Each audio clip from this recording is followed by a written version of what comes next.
అనానీయ అనానీయ ఒకడును యూదులలో కొందరు వచ్చింది. చెరపట్టబడిన శేషములో తప్పించుకొనిన యూదులను కూర్చియు యెరూషలేమును కూర్చియు నేను వారిని అడుగగా వారు చెరపట్టబడిన వారిలో శేషించిన వారు ఆ దేశములో బహుదశమను నిందలు పొందుచున్నారు. మరియు యెరూషలేము యొక్క ప్రాకారము పడద్రోయబడినది, దాని గుమ్మములను అగ్ని చేత కాల్చబడినవని నాతో చెప్పింది. ఈ మాటలు వినినప్పుడు నేను కూర్చుండి ఏడ్చి కొన్ని దినములు దుఃఖంతో ఉపవాసం ఉండి ఆకాశమందలి దేవుని ఎదుట విజ్ఞాపన చేసిందని నహమ్యా ప్రార్థన చేస్తున్నది. ఇక్కడ చూడండి ఏం చేస్తున్నారో, విజ్ఞాపన చేసిందని. 5వ వచనం, ఎట్లనగా ఆకాశమందున్న దేవా యెహోవా, భయంకరమైన గొప్ప దేవా, నిన్ను ప్రేమించి నీ ఆజ్ఞలను అనుసరించి నడుచు వారిని కటాక్షించి వారితో నిబంధనను స్థిరపరచువాడా, నీ చెవియోగి నీ నేత్రమును తెరిచి నీ సన్నిధిని దివారాత్రము నీ దాసులైన ఇజ్రాయేలీయుల పక్షముగా నేను చేయు ప్రార్థన అంగీకరించము. నీకు విరోధముగా పాపము చేసిన ఇశ్రాయేలు కుమారుల దోషమును నేను ఒప్పుకొనిచున్నాను. ఏం చేస్తున్నాడు? నా సహోదరుడు లక్ష్మణ్ రావు పాపం చేశాడు, తప్పు చేశాడు. అతని పక్షంలో నేను ఒప్పుకుంటాను. నా సహోదరుడు టైటస్ వారు పాపం చేశారు, తిరుగుబాటు చేశారు. అతని పక్షాన నేను ఒప్పుకుంటాను ప్రభా. వారి పైన ఉన్న దోషాన్ని ఒప్పించడు. ఇది నిజమైన సహోదరుడు. ఆయన వేసుకున్నాడు, తన మీద వేసుకున్నాడు నిందని. తప్పు చేసింది టైటస్ మీద కాదు, నేను చేశాను. అతని తరపున నేను ఒప్పుకుంటున్నాను. ఓ ప్రభువా, ఆ దోషాన్ని తప్పించి. ఆమె ఇదే క్రీస్తు ప్రేమ. హల్లెలూయా. తన సహోదరులు శ్రమలో ఉన్నారని, నిందలో ఉన్నారని, కష్టాల్లో ఉన్నారని, వారు చేసిన పాపాన్ని, వారు దేవుని మీద తిరుగుబాటు చేసిన యొక్క కార్యాలను నెహమ్యా తన మీద వేసుకున్నాడు. వారి దోషాలు తన దోషాలుగా దేవునితో ఒప్పుకుంటున్నాడు. ఇది క్రీస్తు ప్రేమ. అలాంటి నెహమ్యాలు మనం ఇక్కడ కలిగి ఉన్నాం. మన యొక్క ఒకరి తప్పుల్ని మరొకరు మోస్తున్నాం మనం. ఒకరి యొక్క శ్రమని మరొకరు పోల్చుకుంటున్నాం మనం. ఒకరి యొక్క నిందని మరొకరు మనం మోస్తున్నాం మనం. ఇది ఒక సాధారణమైన మనిషి చేయలేడు. క్రీస్తు అయితేనే చేయగలుగుతాడు. ఆమె ఎప్పుడైతే తనున్న ప్రాంతానికి సహోదరులు వచ్చారని విన్నాడు నెహమ్యా, పరిగెట్టుకుంటూ వెళ్ళాడు క్షేమ సమాచారం కోసం. వీళ్ళెవరు? నా రక్త సంబంధికులు, వీళ్ళెవరు? నా బంధువులు అని ఎదురుగా వెళ్ళి క్షేమ సమాచారం అడిగితే వారు వేదనతో చెప్పిన సమాచారం విని దుఃఖముఖుడైతే ఉపవాసం ఉండి వారి యొక్క పాపాలను తన మీద వేసుకుని ప్రభు సన్నిధిలో ప్రార్థన చేయడం మొదలుపెట్టాడు నెహమ్యా. హల్లెలూయా. నెహమ్యా ప్రార్థన ప్రభు విన్నారు, క్షమించాడు, రాజు యొక్క హృదయాన్ని కదిలించాడు. పట్టణాన్ని తిరిగి కట్టుకోవడానికి మళ్ళీ ఆయన ఏం చేశాడు? అనుమతించాడు. నీకు పట్టణాన్ని కట్టుకోవడానికి నీకు ఏం అవసరమో ఇక్కడ నుంచి తీసుకెళ్ళి. హల్లెలూయా. నెహమ్యా ఎప్పుడైతే అడిగాడో రాజంటున్నాడు, నీ దేశాన్ని సరి చేసుకోవడానికి, నీ సహోదరుని సరి చేసుకోవడానికి నీకు మన దేశం నుంచి ఏది కావాలో దాన్ని తీసుకునేది. నెహమ్యా ఏం చేశాడు? వెళ్ళాడు. ఎప్పుడైతే నెహమ్యా తన సహోదరుల మధ్యకి వెళ్ళాడో, వారిని ఓదార్చడానికి వెళ్ళాడో, వారిని ధైర్యపరచడానికి వెళ్ళారో, పడిపోయిన ప్రాకారాలను తిరిగి కట్టడానికి వెళ్ళారో, అక్కడ కొంతమంది ఉన్నారు. ఎవరు వాళ్ళు? టోబియా, సన్బలాట్. టోబియా, సన్బలాట్ వాళ్ళు ఏం చేశారంట? ఏం చేశారు తెలుసా? వాళ్ళు అయ్యో అని ఎడుతున్నారంట. ఎందుకు శ్రీనుడు? నెహమ్యా తన ప్రజల మధ్యకి వెళ్ళి వారిని ఓదారుస్తున్నాడు, వారికి ధైర్యం చెప్తున్నాడు. మీరు ధైర్యంగా ఉండండి, మన దేవుడు ఖచ్చితంగా మన పక్షాన ఉన్నాడు. మన ప్రార్థన అంగీకరించే దేవుడు మన దేవుడు. పడిపోయినా మన ప్రాకారాన్ని తిరిగి కట్టగల దేవుడు మన దేవుడు. మీరు ధైర్యంగా ఉండండి అని వారందరిని ధైర్యపరుస్తుంటే సన్బలాటు టోబియా ఏం చేస్తున్నారంట, ఒకరి చేతులు ఒకరు పట్టుకుని ఎదురుగా కూర్చొని వాళ్ళు ఏడుస్తూ మొదలు పెట్టారంట. చూడండి ఏది ఏడుస్తున్నారు చూడండి అక్కడ వాళ్ళు. 10వ వచనం చదవండి ఒకసారి. 2వ హోరోనీయుడైన సన్బలటును అమ్మోనీయుడైన టోబియా అను దాసులను ఇశ్రాయేలీయులకు క్షేమము కలుగుటకు ఒకడు వచ్చినని విని అందుకే ఇచ్చారండి సాగర్. ఇజ్రాయేల్ కి క్షేమము కలుగు చేయడానికి ఒకడు వచ్చేసాడు అని ఒకళ్ళొకడు పట్టుకుని ఎడుతున్నారు వాళ్ళు. మీరు ఎప్పుడైతే ఇప్పుడు సహోదరు సతీశ్వర్ చెప్పిన మాటలు కానీ హెచ్చరికలు కానీ టైటస్ బ్రదర్ యొక్క సాక్ష్యం కానీ మన సహోదరు రమేష్ యొక్క సాక్ష్యం కానీ ఇంకా మన సహోదరులు చెప్పినట్టుగా ఆ సాక్ష్యాలు ఆ అనుభవాలు వారి యొక్క మరి ఆ చెప్పిన విషయాలు ఏవైతే ఉన్నావో ఇవన్నీ విన్నప్పుడు ఇక్కడ కూర్చున్న మనందరి యొక్క హృదయాలు కనిపించబడ్డాయి. అయ్యో మన కొరతలు కనబడ్డాయి. మనం ఏం చేస్తున్నాం, మనం ఎలా ప్రవర్తిస్తున్నాం, మన ఇంట్లో అయితే మనం ఎలా మాట్లాడుతున్నాం మన సహోదరులతో, మనం ఎలా గౌరవిస్తున్నాం వర్తమానాన్ని అని అన్ని కోణాల్లో మన సహోదరులు మనం టచ్ చేశారు. అవునా? నీకు టచ్ అయినాయా? అన్ని కోణాల్లో టచ్ అయిందా? లేదు నాకు అంత పర్ఫెక్ట్ గా ఉంది, నాకు అసలు ఏం పర్లేదు, వాళ్ళు చెప్పిన నాకు ఏమో నాకు అసలు నాకు అనిపించారు కదా. అలా అనిపిస్తుంది మీరు పరిపూర్ణమైన క్రీస్తులే. అలా అనిపించుంటే కనుక ఇంకా మేము సరి చేసుకోవాల్సిన అనుకుంటున్నాం మేము. ఒకవేళ మాలో కొరత లేదు అని మీరు అనుకుంటే మంచిదే అనుకుంటారు ఎవరినలాగా. కానీ మాకైతే అనిపించింది అన్ని కోణాల్లో, కుటుంబ పరంగా, భార్యాభర్తల పరంగా, పిల్లల పరంగా, వర్తమాన ప్రకారంగా, వర్తమానికుని పట్ల మనం ఎలా ఉంటున్నాం, ఇవన్నీ కూడా అన్ని కోణాల్లో కూడా మన సహోదరి అందరి మాటలు మనందరికీ నొప్పి కలిగించినాయి. నిజమే, మనం సరి చేసుకోవాలి. మరి ఇప్పుడు మనకి ఆ మాటలు మనకి ఏం కలుగు చేస్తా ఉన్నాయి? క్షేమాన్ని కలుగు చేస్తా ఉన్నాయి, మన రక్షణకి విమోచనకి మనం నడిపిస్తూ ఉన్నాయి. మనం పడిపోవలసిన వాళ్ళము, దిగిపోవలసిన వాళ్ళము మరలా మనం ఏం చేస్తున్నాము, లేచి నిలబెడుతున్నాం. ఇప్పుడు సన్బలాటు టోబియా ఇప్పుడు ఏడుస్తున్నారు బ్రదర్. ఎవరు? సాధారణ. అయ్యో పెళ్లి కుమార్తె క్షేమం కలిగే వాళ్ళు ఎక్కడో ఉన్నారు అనుకున్నాను నేను. వాళ్ళు ఇక్కడే ఉన్నారా, వాళ్ళ మధ్యకే వచ్చేసారా అని వాడు ఏం చేస్తున్నారు, వాడు ఏడుస్తున్నాడు. వాడు అప్పుడు ఏడ్చాడు, ఇప్పుడు ఏడుస్తున్నాడు, ఇంకా ఏడ్చేవాడిగా ఉన్నాడు వాడు. కానీ మనము గాడ్ బ్లెస్ ఇస్తున్నాడు. వాడు పని ఇప్పుడు అదే, ఎందుకంటే వాడికి అంత మించి చేయలేడు వాడు. ఆమె ప్రభువైన క్రీస్తు బడిన నామానికి స్తోత్రం కలిగాక. ఆ సన్బలాటు టోబియా ఇజ్రాయేలు మధ్యకి ఒకడు వచ్చారని ఎరిగి అతని ద్వారా వారికి క్షేమం కలుగుతుందని వాడు ఎరిగి ఇప్పుడు వాళ్ళు మన మాట వినరు, వారు మరలా తిరిగి పుంజుకుంటారు, వారు మరలా తిరిగి లేస్తారు, పడిపోయిన ప్రాకారాలు మరలా కడతారు అని ఎరిగి వాళ్ళు ఆ ప్రాకారాలు కడితే మరలా వారిని మనం ఆపలేమో అని ఎరిగి వాళ్ళు ఏడడం మొదలుపెట్టారు. ఇప్పుడు మీ యొక్క విశ్వాసాన్ని చూసి మరలా ఆ సన్బలాటు టోబియా మళ్ళీ ఏడుస్తున్నారు. ఇప్పుడు సల్మాన్ సాక్ష్యం చూశాడు. నేను అనుకున్నా వాళ్ళకి క్షేమం వచ్చేసింది, ఆయన వచ్చి ఆ స్థలంలో నిలబడతానని మన ముందే సాక్ష్యం పలుకుతున్నాడు ఆయన. మీరు ఇక్కడ నిలబడి చెప్పకపోవచ్చు, కానీ మీ హృదయంలో మీ ప్రతి ఒక్కరు కూడా కదిలించబడింది. నేను కూడా ఇలా ఉండాలి, నేను కూడా సరి చేసుకోవాలి, సహోదరు చెప్తున్నట్లుగా అన్ని విషయాల్లో నేను కొరత లేకుండా చూసుకోవాలి అని మీరు ఎప్పుడైతే అనుకుంటున్నారో ఆ సన్బలాటు టోబియా ఏడవడం మొదలు పెట్టారు. సాతాను ఏడుస్తూ ఉంది. ఎందుకంటే ఆయన వర్తమానము ద్వారా, ఆయన నహమ్యా, నిజమైన నహమ్యా, ఆయన సందేశము ద్వారా మనందరికీ క్షేమము, హల్లెలూయా, పడిపోయిన ప్రాకారాలు నిర్మించకే వచ్చాడు ఆయన, పడిపోయిన పెళ్లి కుమార్తెలు లేపటకే వచ్చాడు ఆయన, పడిపోయిన హృదయాల్ని, కూలిపోయిన హృదయాల్ని, కాల్చబడిపోయినట్టుగా గుట్టగా పడి ఉన్నటువంటి బలహీనమైన రాళ్ళని తిరిగి బలంగా ఒకటిగా చేయటకే వచ్చాడు ఆయన. అలా అంటున్నారు సన్బలాటు టోబియా. ఎన్ని గుట్టలుగా పడిపోయిన రాళ్ళని లేపుతారా వీళ్ళు, మరలా వాటిలో జీవం బలమైన రాళ్ళుగా మారుస్తారా, వాటిని మరలా వాటిని వాళ్ళు సరి చేస్తారా, ఒక రోజులోనే చేస్తారా అని అంటే టోబియా అంటున్నాడు, అయ్యా ఒకవేళ వాళ్ళు కట్టలేరు, వాళ్ళు కట్టినా ఒక నక్క కింద దాని మీద ఎగిరి దొరికితే వాళ్ళు కట్టిన గోడ ఏంటి? నువ్వు చెప్పారు కదా బ్రదర్, ఈ సంఘం ఇంకో 10 రోజులు మూసేస్తారు, ఇంకో 15 రోజులు తాళం వేసేస్తారు.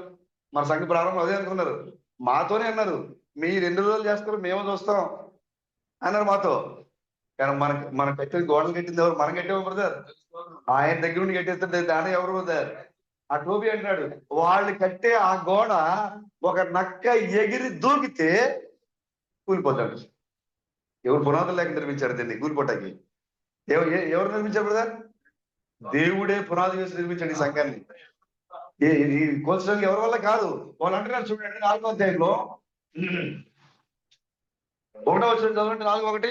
మేము గోడ కడుతున్న సమాచారం విని సంబలుడు మిగుల పాపించి రౌద్రుడై యూదులను ఎగతాళి చేసి శోభను తండ్రి ఆ స్నేహితుల యుద్ధను దుర్బలులైన ఈ యూదులు ఏమి చేతులు తమంతట తామే ఈ పని ముగించురా, బలులు అర్పించే బలపరుచుకుంటురా, ఒక దినమందే ముగించురా, కాల్చబడిన చెత్తను ఉప్పలుగా పడిన రాళ్ళను మరలా పర్మేనంగా చేయుదురా, మరియు అమోనీయుడైన టోబియా అతని వద్దను ఉండి వారు కట్టిన దానిపైకి ఒక నక్క ఎగిరినట్టయినా వారి రాతి కూడా పడిపోయి. చూసారా సన్బలన్ అంటున్నాడు, వాళ్ళు తమ తామే బలపరుచుకుంటారా?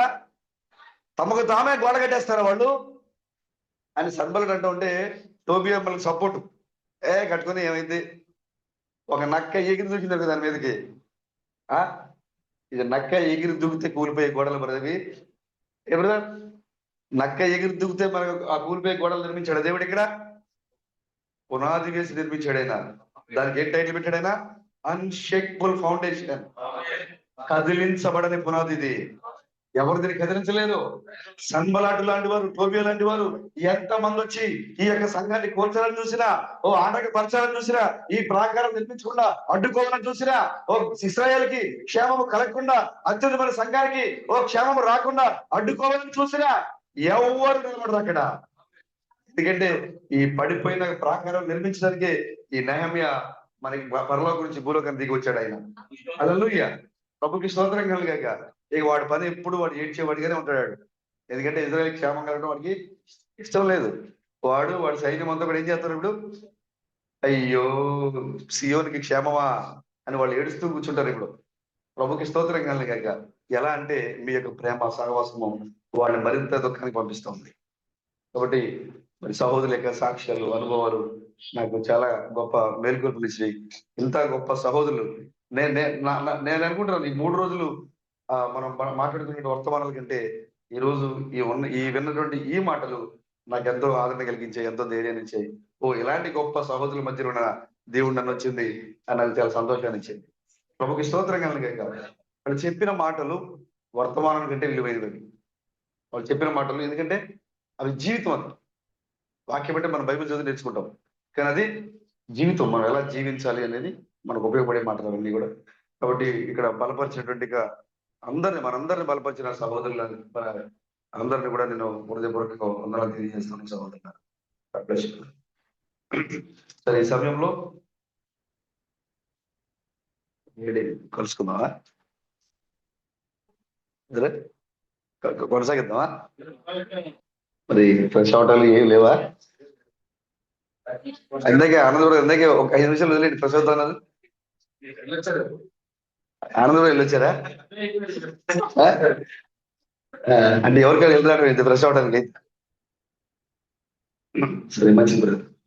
నేను ఇక్కడ ఏ సంఘంలో చూడలేదు వాక్యం కోసం ఈ విధంగా నిలబడాలని. నేను చాలా సంఘాలు తిరిగాను, కానీ వాక్యమే కావాలి అనే ఇలాంటి ఆశ కలిగిన సహోదరుల్ని ఇక్కడే చూస్తా ఉన్నా నేను. ఆమేన్. ఎందుకంటే దేవుడు మన యొక్క హృదయాలను ఆ విధంగా నడిపిస్తున్నారు. ఆయన మనకి ఆ యొక్క దాహం తీరాలంటే వాక్యం తప్ప మరొకటి ఉండదు. ఇక్కడ ఆ వాక్యమే మన దాహం తీర్చగలుగుతుంది. కాబట్టి మీ ఎంతో దాహం కలిగి ఉన్నాం మనందరం కూడా. హల్లెలూయా. మరి ఏం చేద్దాం?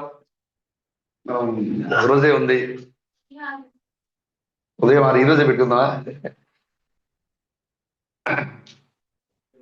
అయితే 2 అంశాలు కలిసి బోధించుకుందాం మనం. ఎందుకంటే రాత్రి ఒక అంశం మనం పెండింగ్ లో పెట్టాం. ఆల్రెడీ పొద్దు నుంచి చాలా మంది అడిగారు, బ్రదర్ రాత్రి అంశం బయటికి వెళ్తే అడుగుతున్నారు, లోపలికి వస్తే అడుగుతున్నారు నన్ను.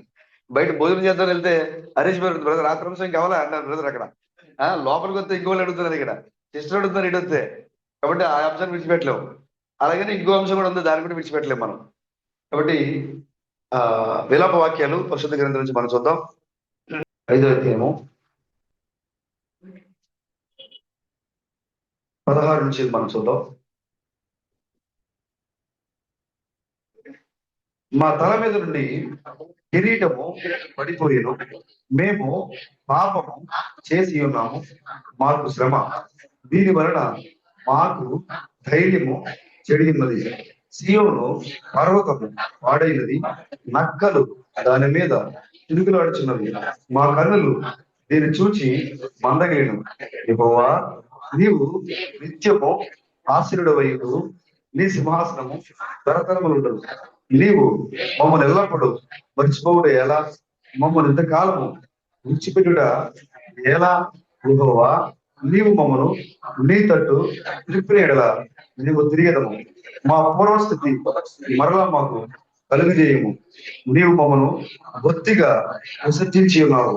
నీ మహోగ్రత మా మీదకి వచ్చినది. ఆమె ప్రార్థన చేసుకుందాం. ఓ మా మంచి ప్రభువా, గొప్ప దేవుడా, క్రీస్తుపణ ప్రభువా, మీకు వందనాలు, స్తోత్రములు. ఓ గత 4 దినములుగా మేము ప్రకటన గ్రంథంలో మేము చదువుకున్నాం. అక్కడ సమయం అనేది ఉండదు. సూర్యుడితో పని లేదు, చంద్రుడితో పని లేదు. గొర్రె పిల్లయే వారికి దీపంగా ఉంటుంది అని గ్రంథంలో మేము చదువుకున్నాం. కానీ ఇప్పుడు దృశ్య రూపంలో మేము దాన్ని చూస్తూ ఉన్నాం. అప్పుడు ఉదయం నుండి ఆ సహోదరులు మరి వేరే ఆలోచన లేకుండా, వేరే పని లేకుండా కేవలము క్రీస్తు బ్రాండములు మాత్రమే ఆరాధన చేస్తున్నారు. నిజంగా భౌతికంగా చాలా ఒత్తిళ్లు ఉన్నాయి. ఉదయకాల సమయంలో సహోదరులతో మాట్లాడినప్పుడు, అయ్యో ఈరోజు వెళ్ళిపోవాలి అని నాతో పంచుకున్నారు. కానీ ఇక్కడ జరుగుతున్నటువంటి దేవుని కార్యాన్ని చూసి అందరూ ఇక్కడే ఆగిపోయారు. కారణము పరిశుద్ధాత్మ యొక్క కాపుదల, పరిశుద్ధాత్మ యొక్క నడిపింపు. దీనికంటే అది నాకు ఎక్కువ కాదు. వారి యొక్క హృదయము మరి అటువైపు చూడటం ఆపబడిందని మేము నమ్ముతున్నాము. వాక్యం కొరకు, సహవాసం కొరకు, దేవుని కొరకు నిలబడడానికి మా సహోదరులు ఎంతగానో ప్రభు మరి నిలబెట్టినందుకే మీకు స్తోత్రం చెల్లిస్తాం. దేవుడా, మీకే స్తుతులు, వందనాలు. నైనా మరి ఉదయం 10:30కి ప్రారంభమైనటువంటి ఈ ఆరాధన మరి ఇప్పుడు సమయము 7:30 దాటుతున్నా కూడా ఇంకా కూడా ప్రభు మరి బిడ్డలు ఉన్నారంటే అది ఎంతో కృపైనది మా ప్రభు. ప్రభు మరి ఈ కార్యక్రమం మీరు జరిగిస్తున్న స్తోత్రములు.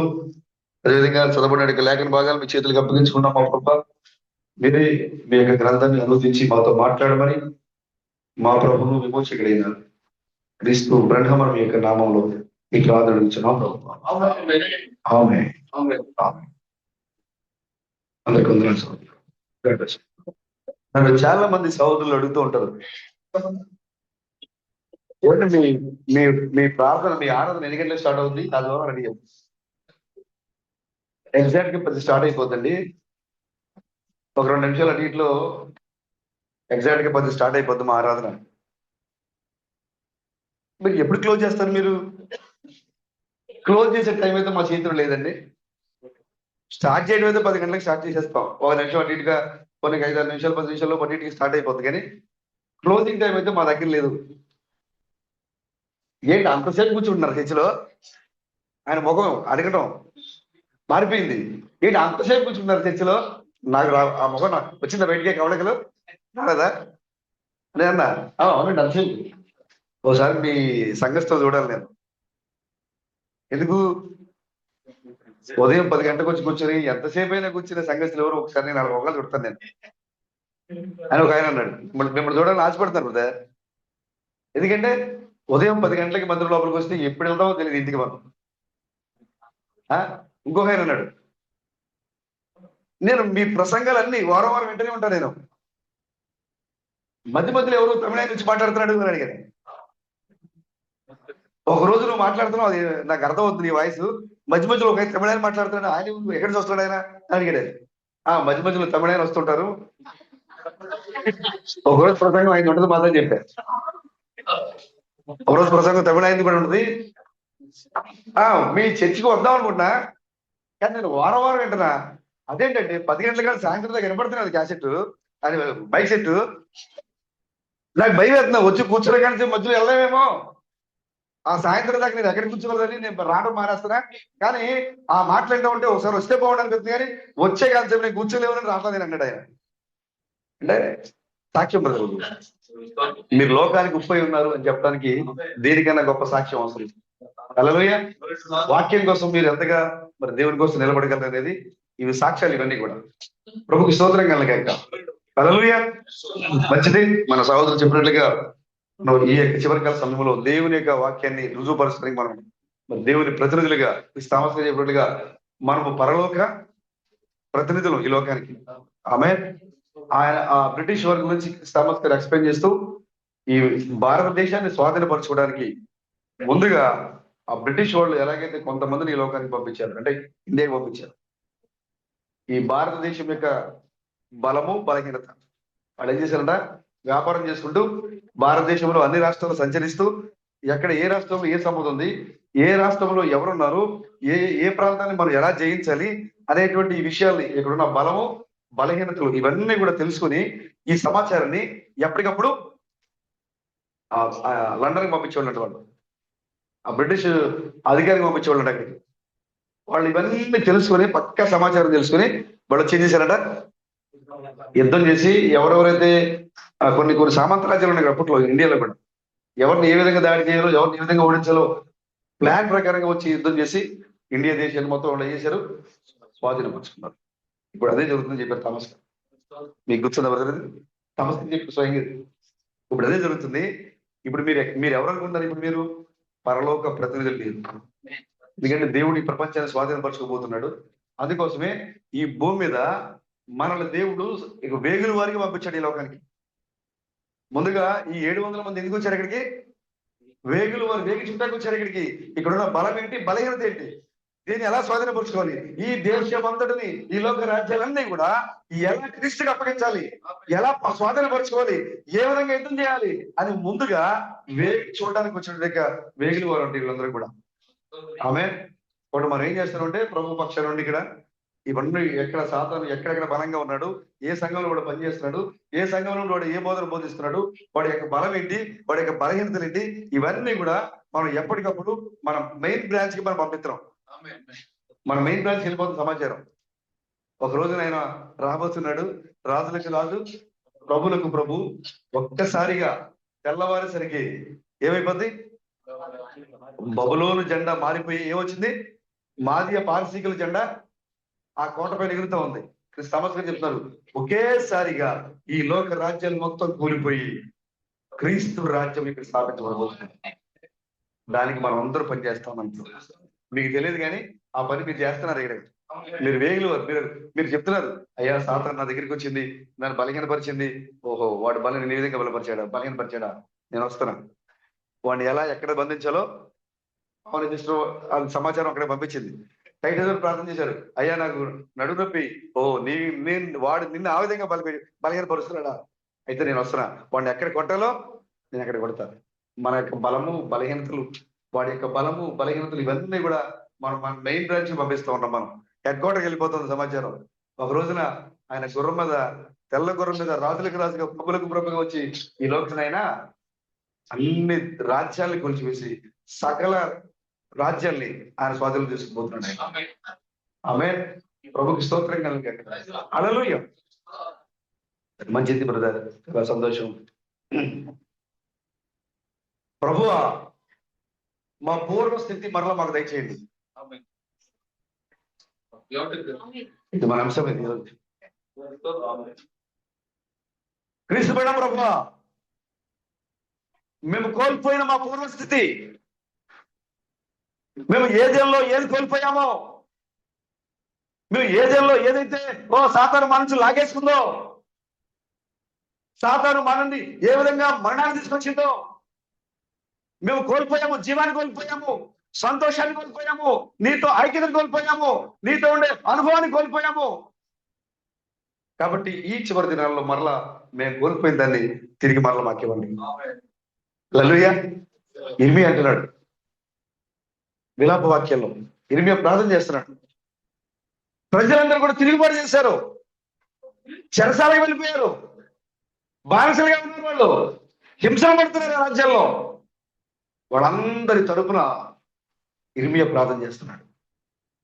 అయ్యా, మేము ఐగుప్తులో బానిసలుగా ఉన్న మనుషులు కాదు, బబులోనులో బానిసలుగా ఉన్న మనుషులు కాదు. మేము నిన్ను ఆరాధిస్తూ స్వేచ్ఛగా జీవించాల్సిన జీవము గల దేవుని కూడా మేము. కానీ మా పైన బబులోను రోజులు ఏర్పాటు చేస్తూ ఉన్నారు, మా పైన ఐగుప్తులు ఏర్పాటు చేస్తూ ఉన్నారు, మా పైన ఫిలిష్తీయులు ఏర్పాటు చేస్తూ ఉన్నారు. మేము పంటలు పండించి ధాన్యాన్ని కళ్ళంలో పెడితే ఫిలిష్తీయులు వచ్చి మా పంటలు లాక్కుపోతున్నారు.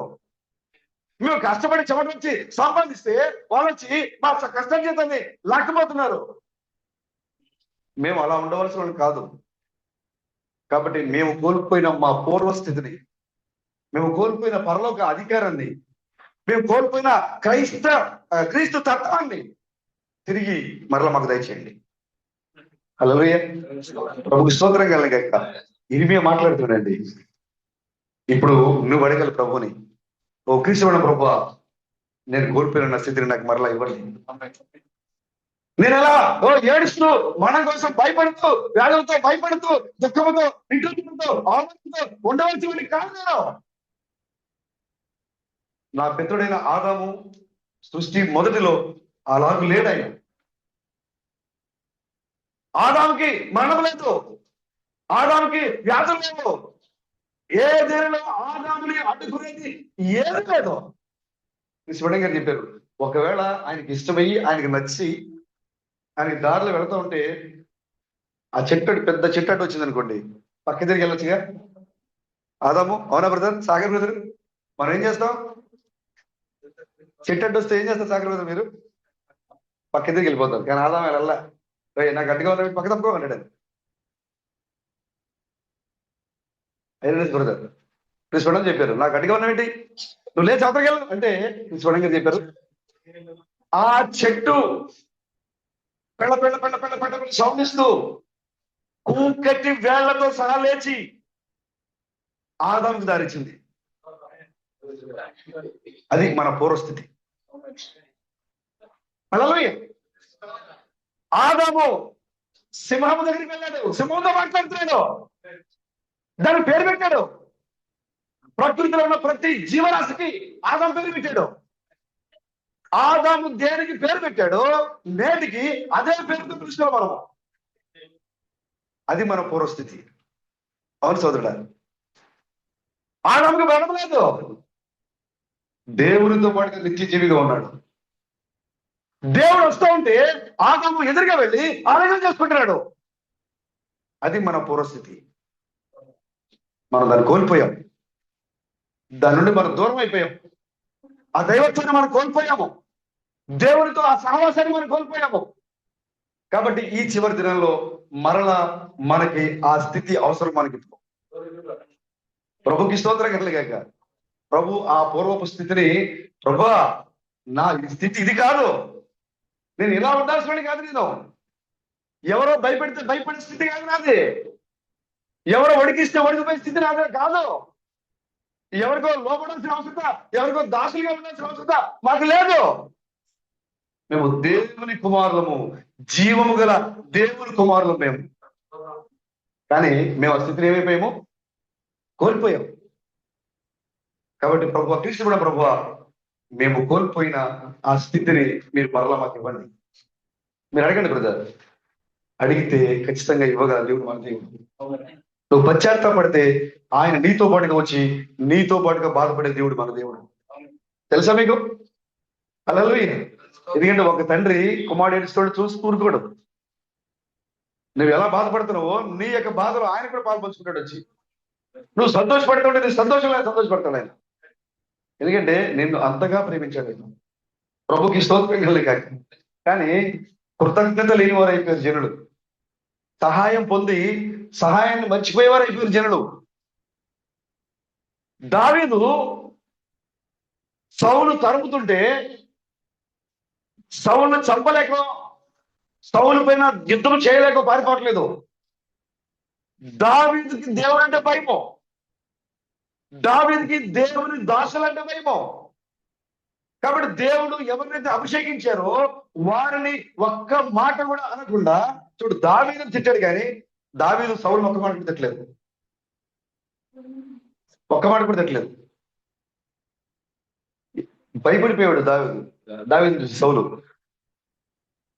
అంగీ కోసుకెళ్ళిపోతే వేసాడు, కేక పెట్టాడు దావీదు, సైన్యాధ్యక్షుడిని తిట్టాడు. సౌలు కూడా మెలుగుపచ్చి లేచి చూశాడు. ఏమైపోయింది అంగీ, ఏమైపోయింది? ఒక మొక్క కట్ అయిపోయింది తన అంగీలో. అప్పుడు లేచి సౌలు ఏమని పిలుస్తాడు తెలుసా? నా కుమారుడా దావీదా, నువ్వే కదా ఈ పని చేయగలిగింది. ఎందుకని? సౌలు యొక్క అంగీని ముట్టగలిగిన వాడు ఎవరు? దావీదు. వేరే వాడు ముట్టలేరు బ్రదర్ అన్నాడు ఆయన. నా కుమారుడా నీవే కదా నా అంగిని కట్ చేసింది అని అడిగాడు. అంటే సౌలుకు తెలుసు, సాతానికి కూడా తెలుసు బ్రదర్, సాతానికి తెలుసు నన్ను ముట్టి నా పైన దాడి చేయగలిగింది ఎవరు? ఇక్కడ కూర్చున్న దావీదులే, ఇక్కడ కూర్చున్న దావీదులే సాతాన్ని ఓడించగలిగింది. వాడికి బాగా తెలుసు. అందుకోసమే నువ్వు ఈ లోకానికి వచ్చిన వెంటనే నీ పైన దాడి చేయాలనుకున్నాడు వాడు. మోషే పుట్టిన వెంటనే ఏమనుకున్నాడంట? నీకును స్త్రీకి, నీ సంతానానికి స్త్రీ సంతానానికి వైరము కలుగు చేస్తా అని చెప్పారు కదా. బహుశా ఆ లేఖనము ఆదాముకి ఎవరు గుర్తుందో తెలియదు కానీ సాతానికి మాత్రం బాగా గుర్తుందంట. మనకు లేఖనం మనకు గుర్తుండవు కానీ ఎవరికి గుర్తుంటాయి? వాడు లేఖనాలు గట్టి, లేఖనాన్ని వాడు వాడినట్టుగా ఎవరు వాడరు. ఈ మధ్యన వాడు బాగా ఒక పదాన్ని బాగా వాడుతున్నారు, దేవుని చిత్తం. అంతా దేవుని చిత్తం అయితే జరుగుతుంది, లేకపోతే దేవుని అది దేనికి దేవుని చిత్తం? ఈ పదాన్ని బాగా ఉపయోగిస్తుంది సాధారణ. ఇప్పుడు బాగా వాడుతున్నాడు ఆ పదాన్ని. వాడు బైబిల్లో వాడినట్లుగా, వాడు దేవుని యొక్క లేఖనాన్ని వాడు ఉపయోగించినట్టుగా నువ్వు కూడా వాడట్లేదు. ప్రభువు చెప్పారు అక్కడ ఏమనంటే, నీకు స్త్రీకిని, నీ సంతానానికి స్త్రీ సంతానానికి వైరము కలుగుతుంది అని చెబితే ఆ లేఖనం వాడు మనసులో పడిపోయింది. అంటే వాడికి అప్పుడే అర్థమైపోయింది, నన్ను చంపేటప్పుడు ఆమె నువ్వు వాళ్ళ మడి మీద కొడతావు, వాడు నిన్ను తల మీద కొడతాడన్న ప్రవచనము వాడు గుర్తుండి ఆ స్త్రీ సంతానము ఎవరనుకుంటున్నాడు వాడు? హేబేలు పుట్టిన వెంటనే ఓ ఆ స్త్రీ సంతానం హేబేలు ఉంటాడు అని ఆ హేబేలు చంపేశాడు. ఆ తర్వాత మోషే పుట్టినప్పుడు ఆ స్త్రీ సంతానం మోషే అనుకున్నాడు, మోషేను చంపడానికి ప్రయత్నం చేశాడు.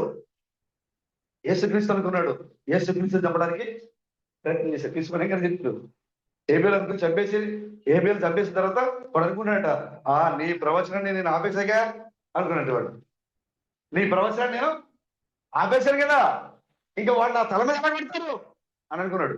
కానీ దేవుడు తెలుసు కదా, రహస్యంగా రూపొందించాడు ఆ స్త్రీ సంతానాన్ని. ఇప్పుడు రంగం మీద కూర్చుంది ఆ స్త్రీ సంతానం. ఇప్పుడు వాడు ఎదురు బదులు కూర్చొని వాడి దొందులు అబద్ధమాడు ఆత్మ ఇదిగో వచ్చాడు, ఓ లలాటాని ఆత్మ ఇదిగో వచ్చాడు, కలహాలు చెప్పే ఆత్మ ఇదిగో వచ్చాడు, ఇదిగో మోసం చేసే ఆత్మ లూసిఫరు ఈ ఆత్మలో ఎదురు బదులు కూర్చొని ఎడుతున్నారు. ఇప్పుడు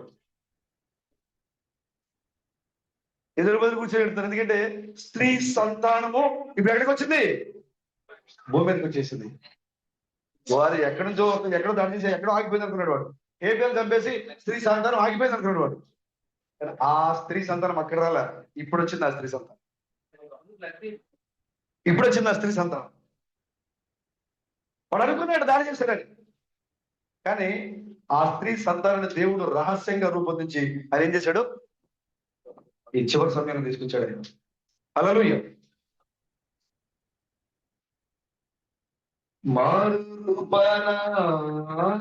రాజు వచ్చే పాడుదాము హోసన్నా హోసన్నా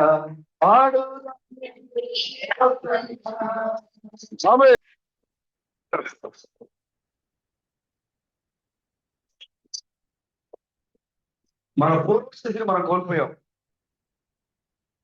మన పూర్వస్థితిని మనం ఎందుకు కోల్పోయామంటే, ప్రభువు మన కొరకు దేనిని సాధించి ముగించారో, ప్రభువు దేనిని దేని కొరకు ఈ లోకానికి మనం నడిపించారో ఆ విషయాలన్నీ వదిలి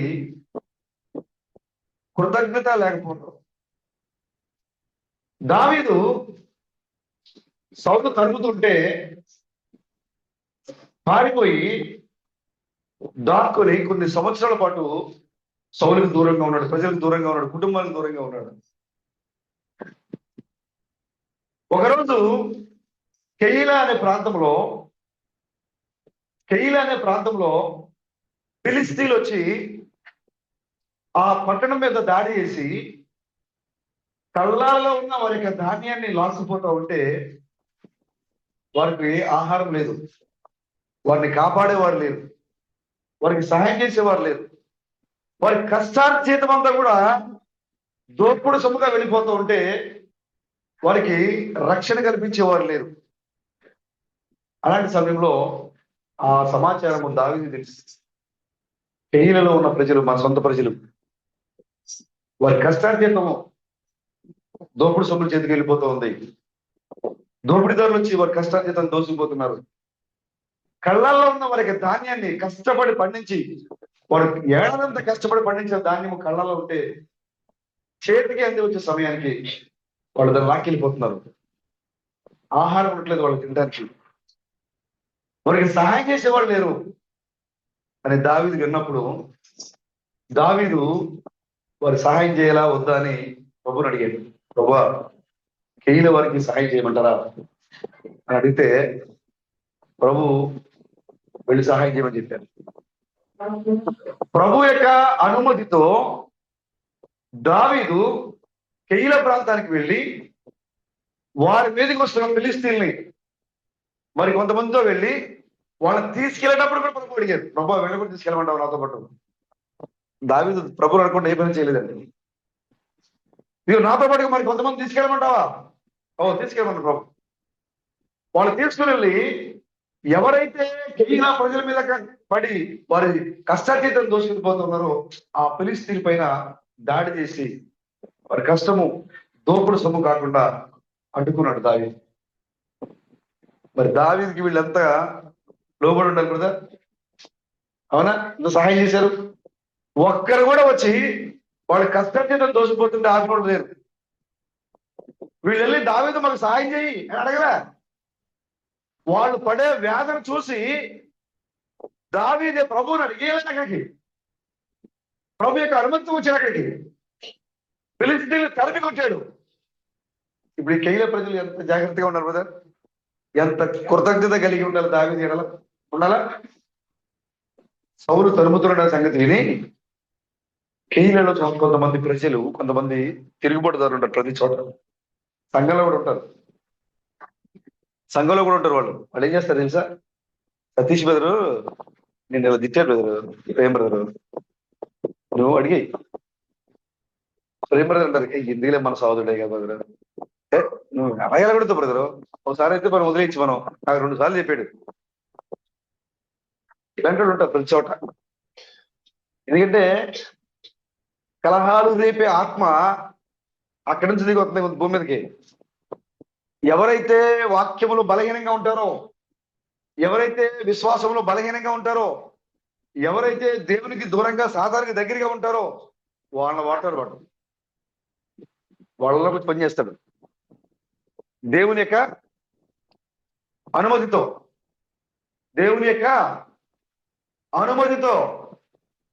వచ్చి పనిచేస్తాడు. ఈ కెయీలలో ఉన్న కొంతమంది ఏం చేశారంటే దావీదుని సౌలుకు పట్టిస్తే సౌలు దగ్గర మనకు గుర్తింపు వస్తుంది, మనం కోరుకుంటారు కదా, గుర్తింపు కోరుకుంటారు కొంతమంది గుర్తింపు కావాలి. ఇక్కడ తీసుకెళ్ళి ఆ మాట చెప్పావు అనుకోండి, వాళ్ళు పొగుడుతూ ఉంటారు, అబ్బా నువ్వు మగొట్టి నాకు ఆ విషయం చెప్పావు, బహుమతులు ఇస్తాడని. ఈ కెయీలలో ఉన్న కొంతమంది రాజు దగ్గర పేరు కోసం, రాజు దగ్గర ఘనత కోసం, రాజు ఇచ్చే బహుమానాల కోసం తమకు సహాయం చేసిన దావీదుని అప్పగించాలని రాజు సమాచారం ఇచ్చింది. ఏమని? నీ శత్రువు అయిన దావీదు ఇదిగో మా పట్టణంలో ఉన్నాడు, రాదు అన్నాడు. ఏంటి గ్యారంటీ? కొంతమంది పంపించాడు సౌలు. మీరు అక్కడికి వెళ్ళి చూడండి, వీళ్ళు చెప్పే మాట మాకు డౌట్ గా ఉంది, వీళ్ళు చెప్పిన వర్తమానం మాకు డౌట్ గా ఉంది. తన సొంత సైన్యాన్ని పంపించాడు సౌలు. మీరు వెళ్ళి కన్ఫర్మ్ చేయండి, వీళ్ళ కూడా చెప్తారు. మీరు చెప్పిన మాట ప్రకారంగా దావీదుని అక్కడే ఉంచండి, ఏదో ఒక మాట చెప్పి మీరు అక్కడే ఉంచండి, నేను వస్తాను అని వీళ్ళు పంపించి, అసలు అక్కడ ఉన్న వాళ్ళని చూసి మీరు వచ్చి నాకు మళ్ళీ చెప్పండి, నేను కూడా వస్తాను. ఎంత కృతజ్ఞత లేని ప్రజలు సహోదరులారా, ఎంత తిరుగుబడతాను, ఎంత అసూయ, చేసిన మేలు మర్చిపోయారు. నీ దేవుడు నిన్ను ఎలాగా ఇజ్రాయెల్ నుంచి రప్పించాడు, ఐగుప్తు నుంచి ఈ దేశానికి రప్పించాడు ఇజ్రాయెల్ని, మర్చిపోయాడు. నీకు నీళ్ళు లేకపోతే నీ దేవుడు బండలు కొట్టి ఎలా నీటిని తప్పించాడు, మర్చిపోయాడు. మాంసం కూర లేకపోయేసరికి తినడానికి మాకు ఐగుప్తు యొక్క కీరకాయలు కావాలి, ఐగుప్తు యొక్క బంగాళదుంప కావాలి, ఐగుప్తులో ఉన్నటువంటి ఆకుకూరలు మాకు కావాలి. లేవు, ఉల్లిగడ్డలు లేవు, ఇక్కడ తెల్ల ఉల్లిగడ్డలకి లేవు. ఈ పైనుంచి పడి ఈ కొత్తిమీర లాంటి ఈ మన్న మా నోటికి రుచించట్లేదు. మేము వెనకెళ్ళిపోతాం. మేము బానిసగా ఉన్నా సరే ఐగుప్తులో మాకు చేపలు ఉండే, ఐగుప్తులో మాకు మాంసం దొరికేది. ఈ మోషే మాట విని బయటకు వస్తే ఇక్కడ మాకేం లేదు. ఈ మోషే మాట విని బయటకు వస్తే జనవరి 10వ తారీఖున పండుగ వస్తున్నాడు ఆయన, క్రిస్మస్ చేయొద్దన్నాడు. ఈ మోషే మాట విని బయటకు వస్తే ఐగుప్తులో ఉండే జనవరి చేసుకోవచ్చు, క్రిస్మస్ చేసుకోవచ్చు, ఈస్టర్ చేసుకోవచ్చు. ఇవాళ రెండో కోత పండుగ అంట ఆసారంలో. ప్రజలకు తెలిసేలేదు, మరి తెలుసా రమేష్ గారికి కోత పండుగ దొరుకుతుండ సిఎస్సి పండుగ, సిఎస్సిలో కోత పండుగ. కోత పండుగ ఏంటి, దేనికి నిమిత్తం కోత పండుగ? బ్రదర్, దేని కోత పండుగ దేనికి చెప్పమన్న దేవుడు బైబుల్లో? ఈ చివరి కాల సమయంలో దేవుని యొక్క వ్యవసాయం రాబోతుంది, దేవుని యొక్క ఫలాలు రాబోతున్నాయి. ఆ సమయంలో దేవుడు తన పంటను కోయబోతున్నాడని సూచనగా ఇజ్రాయేల్కి ఒక పండుగ ఇచ్చాడు ఆయన. కానీ దీనికి వెళ్ళి చేశారంటే కోత పండుగ పేరు పెట్టి పంట పండిన వాళ్ళందరూ కూడా తలా 4-5 బస్తాలు తీసుకుని దాంట్లో పెట్టి, ఒక బస్తా ఇస్తే వాళ్ళు అవమానించబడ్డట్టు. అక్కడ ఎన్ని బస్తాలు ఇవ్వాలి? కనీసం 2-3 బస్తాలు పైన ఇవ్వాలి. అక్కడ ఓ 15-20 బస్తాలు వచ్చేస్తాయి ఈరోజు అక్కడ జడ్జిలకి. తను మొత్తం అమ్మేసి పాస్టర్ కొద్దిగా పెద్ద కొద్దిగా పని చేసుకుంటారు. అట్లా దేవుడు ఏ కార్యం చేయమని చెప్పాడో, ఏ ఉద్దేశంతో చెప్పాడో ఆ స్థితి వాళ్ళకి తెలియదు. వాళ్ళు అంటున్నారు, మేము ఐగుప్తులో ఉన్నప్పుడు మాకు మాంసం దొరికేది, మేము ఐగుప్తులో ఉన్నప్పుడు మాకు చేపలు దొరికేవి, మేము ఐగుప్తులో ఉన్నప్పుడు మాకు ఉల్లిగడ్డలు దొరికేవి, కీరకాయలు దొరికేవి అక్కడ. కానీ మోషేని వెంబడించడం వల్ల మాకు ఇక్కడ ఏమీ లేవు, కేవలం మాంసం కోసం దిగుబడి చేశారు వాళ్ళు. దేవుడు అడిగితే దేవుడు ఎవడ బ్రదర్స్? సడుగుడు. ప్రభు చెప్పారు చల్లరపాటికి వాళ్ళకి మాంసం ఉండదని చెప్పాను ఆయన. ఆ పక్క ఈ పక్క 3 మైళ్ళ మేర గుట్టలు పడిపోయి ఉన్నాయి. ఎవడు ఎంత సామర్థ్యం కూడా తెచ్చుకోగలడు, అంత సామర్థ్యం కూడా తెచ్చుకున్నాడు. ఎవడు ఎంత తిరగాడో అంత తిన్నాడు. ఆ మాంసము ఇంకా వాళ్ళ పళ్ళ సందులోనే ఉంది, ఎక్కడ తెచ్చిపోయింది. తిరుగుబడ్డాం. దేవుడు ఏ చేయగలడో చూసి కూడా, ఐగుప్తులో దేవుడు ఏ కార్యం చేశాడో చూసి కూడా, దేవుడు ఎలా ఐగుప్తులు వణికించాడో, ఎలా తెగుళ్ళతో వణికించాడో, ఆ తెగుళ్ళు తమకు తగలకుండా దేవుడు గోషంలో ఎలా భద్రంగా ఉంచాడో అది చూసి కూడా కృతజ్ఞత లేకపోవడం. దావీదు అంత సహాయం చేస్తే రాజుగారి దగ్గర పేరు కోసం,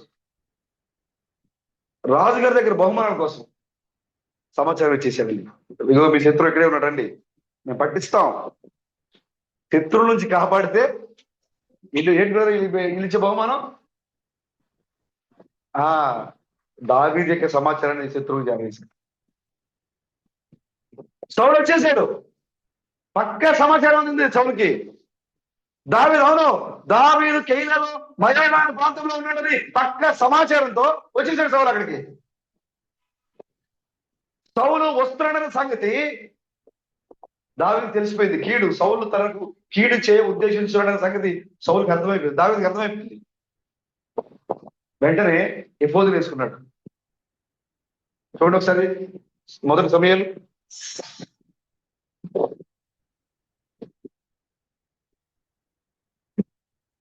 సౌలు దావీదు ఎందుకు ఎఫోదు వేసుకున్నాడు తెలుసా? ఎందుకు బ్రదర్? ఎఫోదు ఎవరు ధరించాలి? యాజకుడు ధరించాలి. కానీ ఎవరు ధరించారు? ఎందుకు ధరించాడు? యాజకత్వం ఉండాలి, మధ్యవర్తిత్వం ఉండాలి దేవుడికి మానవునికి. నేను డైరెక్ట్ గా మాట్లాడుతున్న కుదరదు. దేవుడు ప్రతి కాలంలో ఆయన మాటను చెప్పడానికి దేవుడు యెహోవా తాను సంకల్పించేదండి. తన ప్రవక్త అయిన సౌలు తెలియకుండా ఏ పని చేయడు ఆయన. నేను డైరెక్ట్ గా మాట్లాడేస్తా దేవునితో లేదండి. దేవుడు ప్రణాళికను కలిగి ఉన్నాడు ఆయన. అందుకోసమే రాజైన దావీదు యాజకుడిగా మారిపోయాడు, ఎఫోదును వేసుకున్నాడు. ఎందుకో తెలుసా? సౌలు తాను కీడు చేయ ఉద్దేశించున్నాడని ఎరిగి దేవుని దగ్గర సమాధానం కోసం, దేవుని దగ్గర అడగడం కోసం ఆయన ఏం చేశాడు? ఎఫోదును వేసుకున్నాడు. చూడండి ఒకసారి మొదటి సమయాలు 3:1 ఒకసారి. తర్వాత దృష్టి 244 పేజీ నెంబరు 244. తర్వాత ఫిలిష్తీయులు కేయిలా మీద యుద్ధం చేసి కవడల మీద ధాన్యమును దోచుకుంటున్నారని దావీదుకు వినబడెను. అంతటా దావీదు, నేను వెళ్ళి ఈ ఫిలిష్తీయులను హతం చేయదునా అని యెహోవాతో విచారణ చేయగా, యెహోవా నీవు వెళ్ళి ఫిలిష్తీయులను హతం చేసి కేయిలను రక్షించమని దావీదుకు సెలవిచ్చాడు. కేయిలా ప్రజలు వచ్చారా? దావీదు అడిగాడా? వాళ్ళ కష్టాల నుంచి దావీదు దగ్గర ప్రభుని అడిగారు, ప్రభువా వీళ్ళ కష్టం పాడైపోతుంది, దొంగలు దోచుకుపోతున్నారు, నన్ను వెళ్ళి సహాయం చేయమంటావా అని అడిగితే ప్రభు వెళ్ళి వాళ్ళు రక్షించని పంపించాడు. తీరా వాళ్ళు చూడండి ఏం చేశారు. 7:6 చదవండి. అహీమేలు కుమారుడైన అబ్యాతారు ఏబోదు చేత పట్టుకుని పారిపోయి కేయిలాలో దావీదు వద్దకు వచ్చాను. దావీదు కేయిలాకు వచ్చిన సంగతి సౌలు విని దావీదు ద్వారములను అడ్డగడుగుల పట్టణంలో ప్రవేశించి అందులో మోయబడి ఉన్నాడు. కేయిలా ఎలాంటి ప్రాంతం ఇది? అడ్డగడుగులో ఉన్నాడు. ఆ పట్టణంలో అయితే దావీదును పట్టుకోవడానికి సులువు. ఎందుకంటే దానికి చుట్టూ కూడా ప్రాకారాలు ఉన్నాయి. దావీదు ఆ పట్టణాన్ని దాటి పారిపోవడానికి మాకు మార్గం లేదు. అక్కడ ఎక్కడైతే బిగించాలో ప్లాన్ చేశాడు సౌలు. ఎవరి ద్వారా? కేయిలా ఎవరి ద్వారా? వాడు వచ్చి దావీదు యొక్క సమాచారం తెలిసినప్పుడు సౌలు అనుకుంటున్నాడు, ఓహో నాకు బాగా చిక్కాడు. మిగతా చోట అయితే దావీదు ఏం చేస్తున్నాడట? సౌలే అంటున్నాడు. చూడండి వాడు చాలా తెలివిగా ఉంటాడు అంటాడు. చూడండి అది ఎక్కడంటే పైన ఉంటుంది చూడండి బదులు మాట. అక్కడ చదవండి, అదే చదవండి.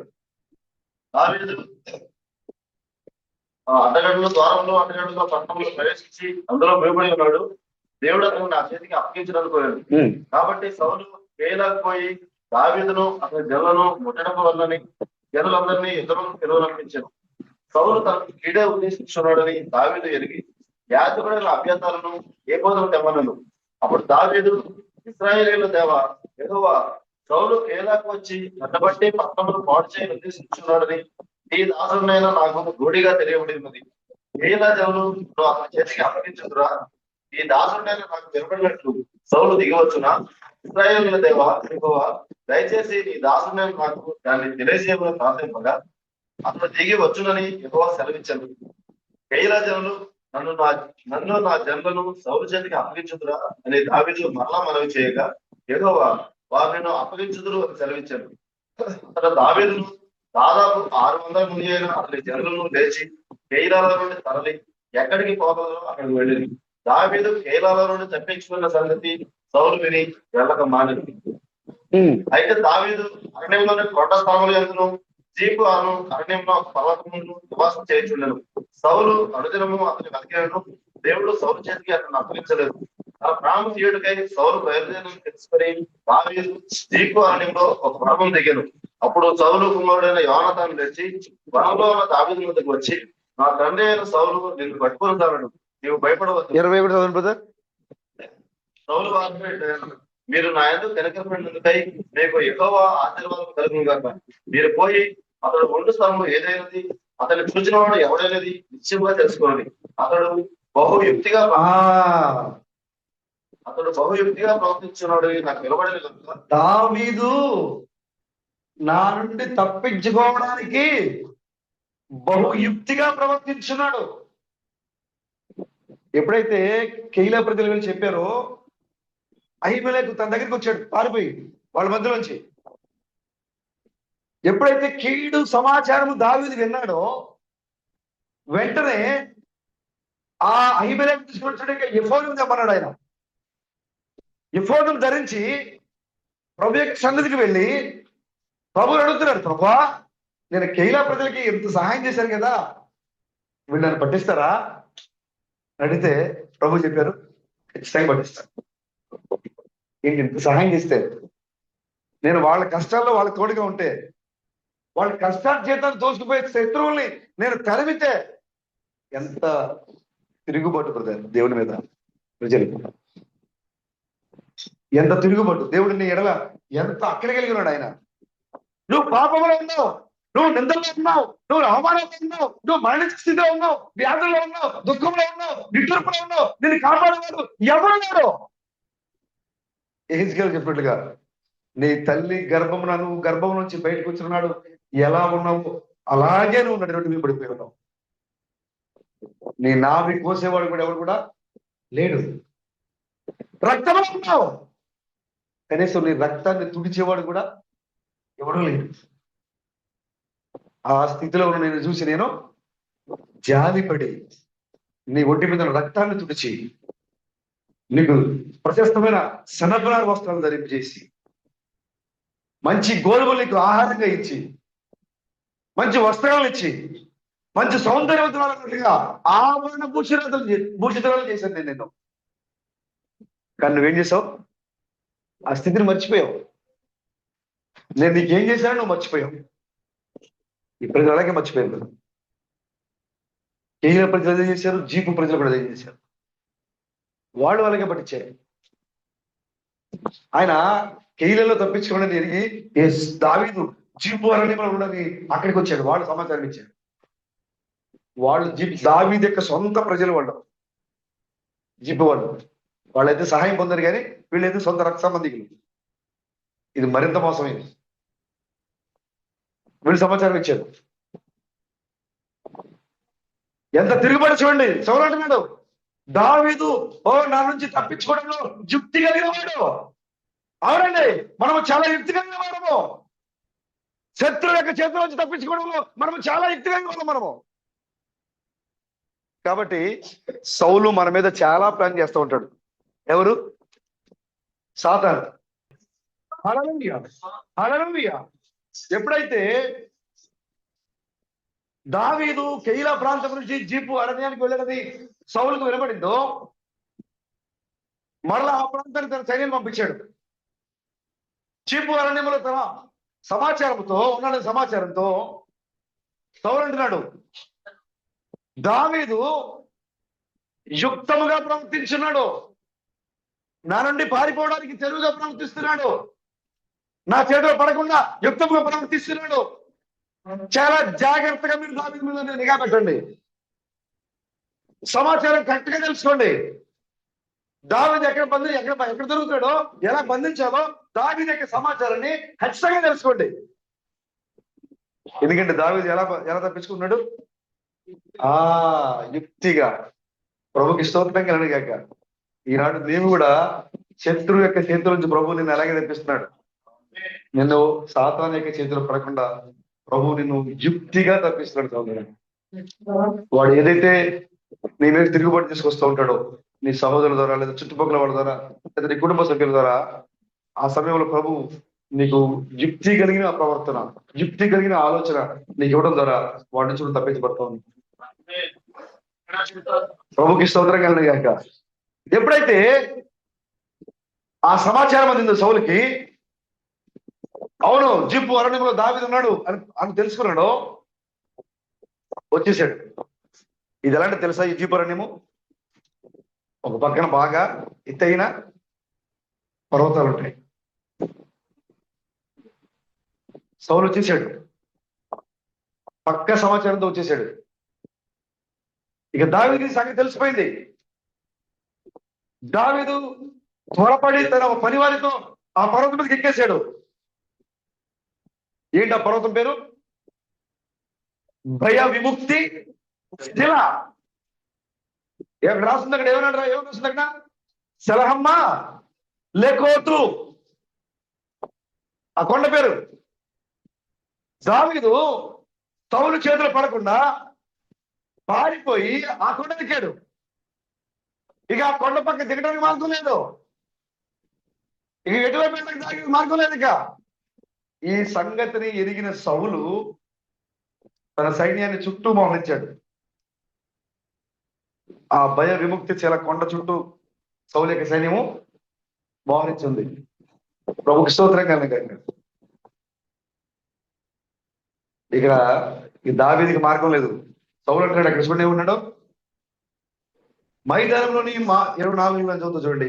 అంతటా వారు లేచి సౌలు కంటే ముందు జీపులకు తిరిగి వెళ్ళి దావీదును అతని జనులు యెషీమోనుకు దక్షిణ వైపుగా ఉన్న మైదానంలోని మయోను అరణ్యంలో ఉండగా సౌలును అతని జనులను తను వెతుకుటకై బయలుదేరిన మాట దావీదు విని కొండ శిఖరము దిగి మయోను అరణ్య ముందు నివాసం చేశాను. సౌలు అది విని మయోను అరణ్యములో దావీదును తరమబోయాను. అయితే సౌలు పర్వతము ఈ తట్టును, దావీదును అతని జనులు పర్వతము ఆ తట్టును పోవచ్చుండగా దావీదు సౌలు దగ్గర నుండి తప్పించుకొని పోవాలని తోడపడుచుండెను. సౌలును అతని జనులను దావీదును అతని జనులను పట్టుకురావాలని వారు చుట్టుకొని చూడరి. ఇట్లుండగా దూత ఒకడు. ఆమేన్. ఇక మార్గం లేదు. ఇక దావీదుకి మార్గం లేదు. సౌలు అంటున్నాడు, ఆహా ఇక దొరికిపోయావు. ఇక దావీదు తప్పించుకొని పారిపోలేడు. చివరి సమయం అది. చివరి సమయంలో దేవుడు నీకు కార్యం చేయగలడు. ఇక ఏ ఆశ లేనప్పుడే, ఇక నీకు ఏ రక్షణ లేనప్పుడే, ఇక నిన్ను ఎవరు ఆదుకోలేనప్పుడే ఆయన రంగం మీద దిగుతాడు. అప్పుడు ప్రభుకి స్తోత్రం కలగాక. ఇక దావీదుగా ఆ కొండ శిఖరం పాటు వెళ్ళిపోయాడు. ఆ మైదానికి వెళ్ళి ఇక అక్కడి నుంచి తప్పించుకోవడానికి వారికి మార్గం లేదు. ఎందుకంటే చుట్టూ సౌలు యొక్క సైన్యం మోహరించింది. దావీదు ప్రభుకు ప్రార్థన చేయడం మొదలు పెట్టాడు. ఆ పర్వతం దగ్గర నిలబడి దావీదు ఏం చేస్తున్నాడు? ప్రార్థన చేయడం మొదలు పెట్టాడు. ఓ ప్రభువా, నీ సేవకుని, నీ దాసుని శత్రువు యొక్క చేతికి అప్పగించొద్దాం. ప్రభుకి స్తోత్రం కలుగును గాక. హల్లెలూయా. చూడండి, ఎంత సహాయం చేసినా తిరుగుబట్టే. కృతజ్ఞత లేని ప్రజలు, దేవుడు అంటే భయం లేని ప్రజలు, సహోదరులు అంటే గౌరవం లేని ప్రజలు, వారి మధ్యలో మనం ఉన్నాం. మనం అనుకోవాల్సింది మనుషుల మీద కాదు. అనుభవంతో చెప్పాడు అవి నరులను నమ్ముకునే కంటే యెహోవాను ఆశ్రయించగా నేను. నువ్వు ఎంత సహాయం చేసినా కూడా నీకు ఎదురే వస్తుంది. నువ్వు ఎంత సహాయం చేసినా కూడా వాళ్ళు నీకు శత్రువుగానే మారుతారు. కారణము, నీ సహాయం పొందిన వారిలో సాతాను ఎక్కువగా పనిచేస్తూ ఉంటుంది. తిరుగుబాటు చేస్తూ ఉంటుంది. నీ మనసు గాయపెట్టే విధంగా మారుస్తూ ఉంటుంది. దానివల్ల నీవు దేవునికి దూరం అయిపోయే విధంగా వాడు వాళ్ళలో ఉండి క్రియ చేయడం ప్లాన్ చేస్తూ ఉంటాడు. ఆ సమయంలో నువ్వు ప్రభు మీద ఆనుకుంటే ప్రభువు నీకు సహాయం చేయడానికి దగ్గరగా ఉంటుంది. హల్లెలూయా. ఎప్పుడైతే చివరి నిమిషము ఇంకాసేపట్లో సౌలు అంటే అక్కడ నిలబడి చూసుకోనండి, దావీదు నా చిరకాల శత్రువు ఇంకాసేపట్లో దొరికిపోతాడు, ఇంకాసేపట్లో పట్టుకొస్తాడు, నా స్వాస్థ్యాలతో నేను దావీదు చంపేస్తాను. నేను దావీదు నా రాజ్యాన్ని లాక్కోవాలని చూస్తున్నాడు, నా కుమారుడిన ఎవరో దానికి నేను ఆ రాజ్యాన్ని ఇస్తాను నేను అని చెప్తాడు. అక్కడ నిలబడి దావీదు ఆ పర్వతం దగ్గర నిలబడి ప్రభుతో ప్రార్థన చేస్తున్నాడు. ఆయన ప్రభుని అడుగుతున్నాడు. ఆయన ప్రభు సన్నిధిలో వేచినాడు. ఆయన అక్కడ ఏమైపోయింది బ్రదర్? మనం ఆల్రెడీ ఈ వర్తమానం చెప్పుకుంటున్నాం కదా. ప్రభుకి స్తోత్రం కలిగాక ఇంకా సేపట్లో వచ్చేస్తాడు, ఇంకా సేపట్లో వచ్చేస్తాడని సౌలు యొక్క 2 కన్నులు దావీదు ఆ నిలబడిన పర్వతం వైపు లేదా మైదానం వైపు చూస్తూ ఉన్నప్పుడు సౌలు యొక్క చేతికి ఒక శబ్దం వినపడతా ఉంది. రాజా, రాజా, మన రాజ్యము పట్టబడింది, అర్జెంటుగా వచ్చేయాలి, అర్జెంటుగా వచ్చేయాలి. ఫిలిస్తీన్లు వచ్చి మన దేశం మీద పడి దండెత్తి యుద్ధం చేస్తున్నారు.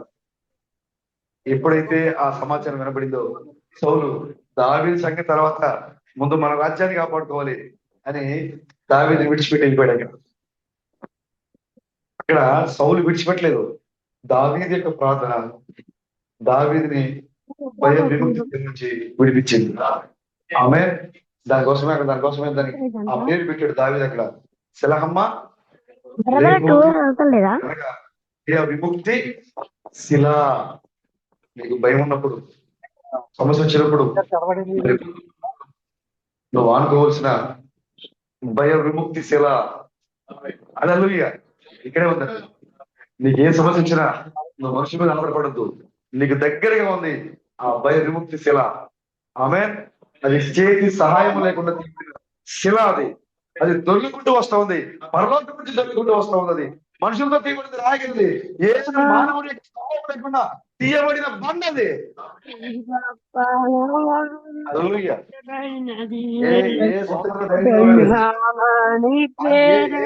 సర్టిఫికెట్ లేదానికి ఏ మానవుని యొక్క సహాయం లేకుండా పరలోకముతో దొరుకుంటూ వచ్చిన బండ అది.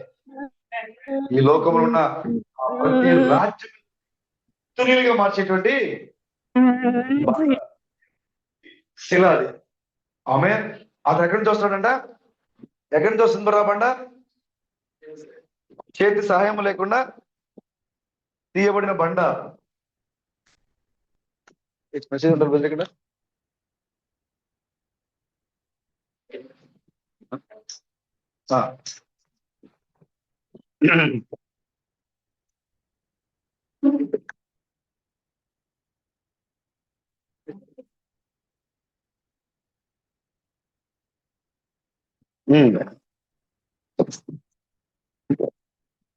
ఈ బండ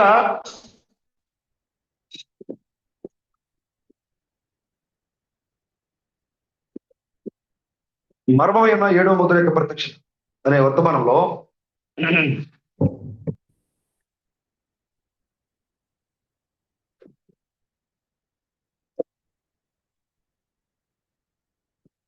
మూడవ పేజీ. మిత్రులారా, ప్రభు తన ప్రజలను ఏదో ఒక మాట చెప్పేశారు. కానీ మీరు నన్ను దేవుని యొక్క సేవకునిగా ఎరిగి ఉన్నారు, మరియు నమ్మి ఉన్నారు, నన్ను ప్రేమిస్తున్నారు, మరియు నన్ను గౌరవించి ఉన్నారు. ఒక ఆశీర్వాదము సోదరుడా, దేవుడు నీకు ఇచ్చే ఒక ఆశీర్వాదము అది మార్గంలో ఉంది. స్వయంగా చెప్తున్నారు, అప్పుడు మార్గంలో ఉంది, కానీ అది ఇప్పుడు నీ చేతిలో ఉంది. ఆ బహుమానము, ఆ అద్భుతము, ఆ ఆశీర్వాదము ఇప్పుడు అది నీ చేతిలో ఉన్నది.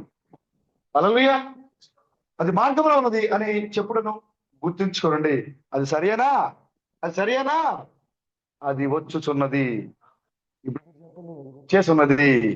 ఆ ఆశీర్వాదము వచ్చేసింది. అది ఏదో 7వ గంపటి వర్తమానము, దేవుని ఉరుముల యొక్క రహస్యము, దేవుని యొక్క మర్మము, దేవుడు ఎలా కదలడుతున్నాడో ఆ సంగతిని, ఆ అద్భుతాన్ని, ఆ ఆశీర్వాదాన్ని ఆయన మన చేతిలో పెట్టాడు తెచ్చి.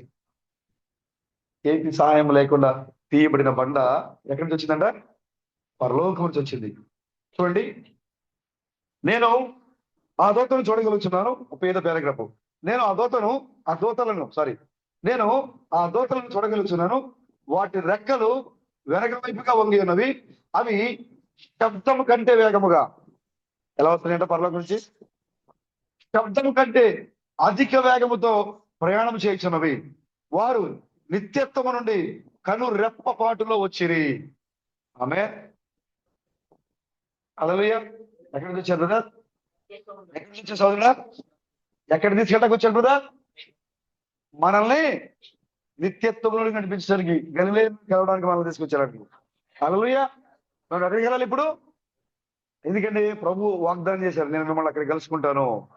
ఆమె నిత్యత్వము నుండి శబ్దము కంటే వేగముగా ప్రయాణిస్తూ వారి యొక్క రెక్కలు వెనక వైపు పెట్టుకొని వేగముగా ఈ లోకానికి దిగి వచ్చారు ప్రభు అయిన 7 దూతలు. ఆమె నేను ఆ దూతలను చూడగలుగుతున్నాను. వాటి రెక్కలు వెనక వైపుగా వంగి ఉన్నవి. అవి శబ్దము కంటే అధిక వేగంతో ప్రయాణం చేయుచున్నవి. వారు నిత్యత్వము నుండి కనురెప్పపాటులో వచ్చిరి. ఇలారా ఇదేనా ఆ సమయము. వారు నిత్యత్వము నుండి వచ్చిరి. అది జగత్తుకు పునాది వేయబడిన నాట నుండి దాగి ఉన్న మర్మములను బయలుపరచు ప్రత్యక్షపరచబడిన దేవుని కుమారుల పరిచర్యను అది చూపుచున్నది. ఎక్కడ చెప్పకూడదు బ్రదర్.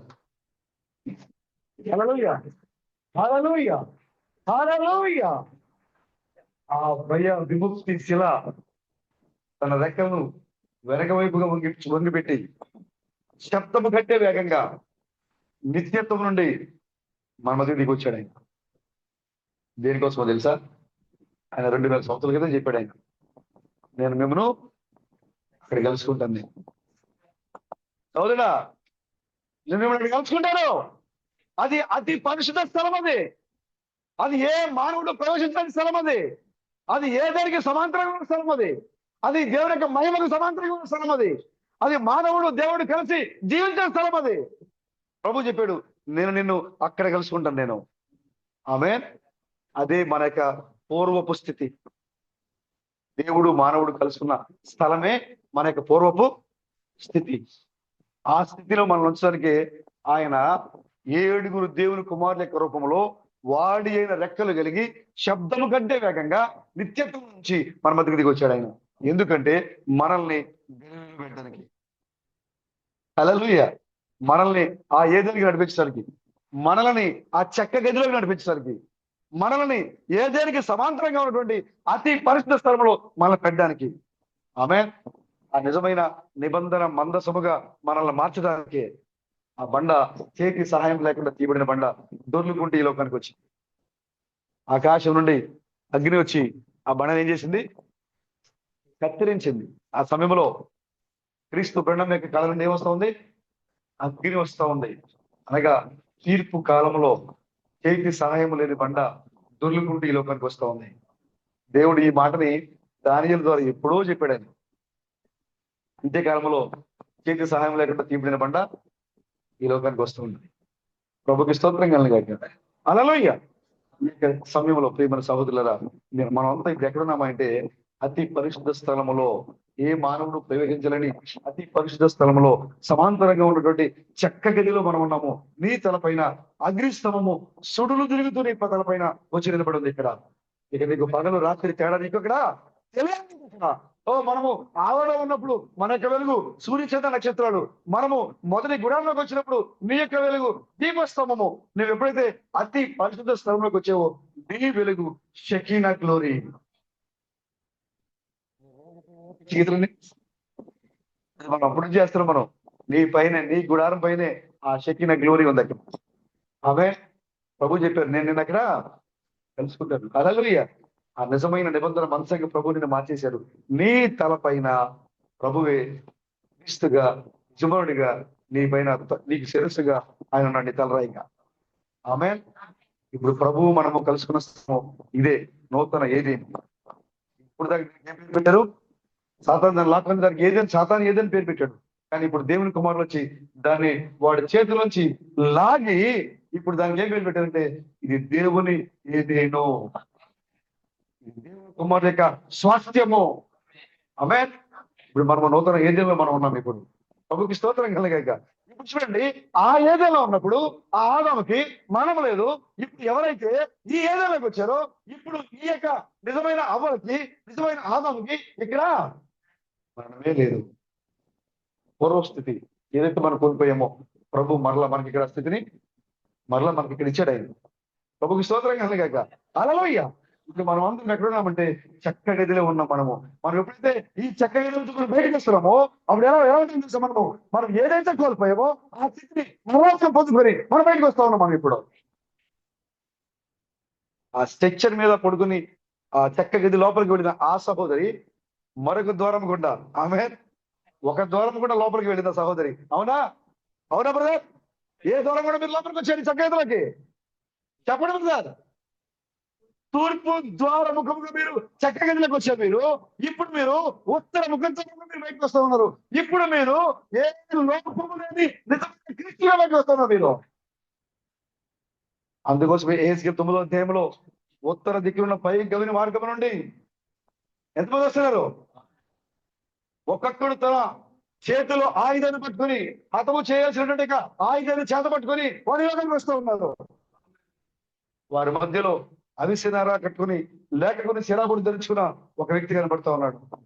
ఆమేన్. ప్రభు చెప్తున్నాడు, ముందు వెళ్ళి దేవుని బిడ్డలకు ఏం చేయమంటాడు ఆయన? నుదుట మీద సజీవమైన దేవుని ముద్ర వేయమని చెప్తున్నాడు ఆయన. హల్లెలూయా. నాకు జరిగింది అదే బ్రదర్. సంఘములో 1984 నుండి ఈ రాత్రి ఇప్పటి వరకు అదే ఆ యొక్క దూత శిరాబుడ్డి లేఖకుని శిరాబుడ్డి ఇక్కడ ధరించుకున్న ఆ దూత దేవుని కుమారుల పైన వాక్యాన్ని అంగీకరించే వారి పైన సజీవమైన దేవుని కుమారులు అనే ముద్ర ఇస్తుంది ఇక్కడ. ఇప్పుడు సాతాను ఆ ముద్ర కలిగిన వారిని ముట్ట చాలడు. ఏంటో తెలుసా ముద్ర? దేవుని యొక్క ఉరుముల రహస్యమే బలమైన ఆహారము. ఉరుముల రహస్యమే ఆయన ఎవరో తెలిపే రహస్యం. ఆమె దేవుని పేరు ఒకటే కాదు, ఉరుముల రహస్యంలో ఆయన ఎవరో తెలిసిపోతుంది మనకి. ఎందుకంటే ఆయనే నిజమైన లోకానికి పంపబడినటువంటి బలమైన దూత, బలిష్ఠుడైన దూత, నిబంధనతో వచ్చిన దూత. ఒక పాదం భూమి మీద, మరొక పాదము సముద్రం మీద మోపి సింహములే ఆర్భటించిన దూత ఆయన. అందుకోసమే ఆయన ప్రతి వర్తమానం మీద సింహం గుర్తు చేసుకున్నాడు. ఆయనే నిజమైన యూదా గోత్రపు సింహము. మీరు ఆయన పట్టుకోండి బ్రదర్. శత్రువు మిమ్మల్ని ఆవరించినప్పుడు, శత్రువు మీ చుట్టుకొచ్చినప్పుడు మీరు వెళ్ళి ఆ భయ విముక్తి సేవను మీరు పట్టుకోండి. ఖచ్చితంగా సాతాను మీ నుంచి పారిపోతుంది. వాడు పారిపోయేవాడిగా ఉన్నాడు వాడు. ఆమేన్. మీరు ఏ స్థితి అయితే కోల్పోయారో, ఏ స్థితి నుంచి మీరు జారిపోయారో, మరలా తిరిగి ఆ స్థితిని ఇవ్వగలిగిన ఏకైక వర్తమానికుడు ఆయనే ఉన్నాడు. మనం జారిపోయాం, ఆ ఏది నుంచి మనం జారిపోయాము, ఆ స్థితి నుంచి మనం జారిపోయాము. మరలా ఆ స్థితిని మనం పొందుకోవడానికే ప్రభు ఈ లోకానికి యేసుక్రీస్తుగా, క్రీస్తు బ్రహ్మముగా మరలా రెండవసారి పరిచర్యలో క్రీస్తు థామస్ గా ఈ లోకానికి వచ్చి మనం కోల్పోయిన స్థితిని మరలా మనం తిరిగిస్తూ ఉన్నాడు ఆయన. ఆమె ప్రభుకి స్తోత్రం కలగక చిన్న ప్రార్థన చేసుకుందాం. మరలా ఒక అర్ధ గంటలో మీరు ఫ్రెష్ అవ్వండి, మళ్ళీ మనం కలుసుకుందాం. ప్రార్థన చేసుకుందాం. స్టార్ట్ చేసుకుందాం. ఎందుకంటే పొద్దు నుంచి మీరు కూర్చొని ఉన్నారు కాబట్టి ఒక అర్ధ గంట మీరు కొంచెం రిలాక్స్ అవ్వండి. స్తోత్రం స్తోత్రం స్తోత్రం స్తోత్రం స్తోత్రం స్తోత్రం స్తోత్రం. మహాపరిశుద్ధుడ మహోన్నతుడా, ఓ క్రీస్తు గణం ప్రభువా, నీకు వందనాలు స్తోత్రం. ఓ క్రీస్తు గణం ప్రభువా, మేము కోల్పోయిన మా పూర్వపు స్థితిని మరలా మాకు దయచేయండి.